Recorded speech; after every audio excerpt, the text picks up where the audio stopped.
Hi friends, welcome back to tech railway. Komaravelli తెలంగాణలో అతి ముఖ్యమైన పుణ్యక్షేత్రం. దేశ నలుమూల నుండి ఈ కొమరవెల్లికి భక్తుల యొక్క సంఖ్య అనేది ప్రతిరోజు ఉంటుంది. ఈ కొమరవెల్లికి చేరుకోవడానికి ఇప్పటి వరకు రోడ్డు ట్రాన్స్పోర్టింగ్ సిస్టమ్ మాత్రమే అందుబాటులో ఉంది. ఇక మీదట రైల్వే ట్రాన్స్పోర్టింగ్ సిస్టమ్ కూడా అందుబాటులోకి రానుంది.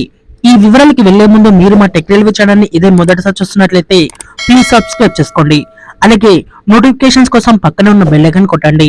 కొత్తపల్లి మనోహరాబాద్ రైల్వే లైన్ లో భాగంగా సిద్దిపేట వరకు రైలు అనేది అందుబాటులోకి వచ్చింది. ఇక్కడ రైళ్లు ప్రజలకి నిత్యం సేవలు అనేవి అందిస్తున్నాయి.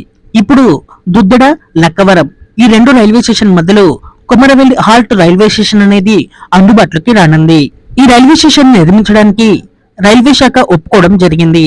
ఇది గత నెలలో రైల్వే శాఖ దీనికి పర్మిషన్ అనేది ఇవ్వగా నిన్న కేంద్ర మంత్రి కిషన్ రెడ్డి గారు ఇక్కడ పనులని ప్రారంభించారు. ఈ రైల్వే స్టేషన్ అనేది తొందరలోనే ప్రజలకి అందుబాటులోకి రానుంది.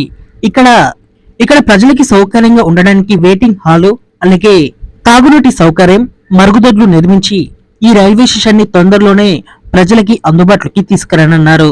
కొమరవెల్లి హాల్ట్ రైల్వే స్టేషన్ గా ఈ రైల్వే స్టేషన్ అందుబాటులోకి వస్తుంది. ఇక మీదటి కొమరవెల్లికి రైలు కూడా అందుబాటులోకి రావడంతో ప్రయాణికులకి కొమరవెల్లి చేరుకోవడానికి ప్రయాణం అనేది మరింత చేరువ కానుంది.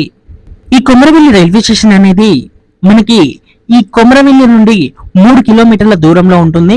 ఈ రైల్వే స్టేషన్ నుండి ఆటో ద్వారా కొమరవెల్లికి చేరుకోవచ్చు, లేదా ఇతర ట్రాన్స్పోర్టింగ్ సిస్టమ్స్ కూడా ఇక్కడ అందుబాటులోకి వస్తాయి. లక్కవరం, దుద్దడ మధ్యలో ఈ రైల్వే స్టేషన్ అనేది అందుబాటులోకి రావడం మీద మీ అభిప్రాయాన్ని కామెంట్ చేయండి. అలాగే మరిన్ని రైల్వే అప్డేట్స్ కోసం మన ఛానల్ ని ఫాలో అవ్వండి. Thank you for watching.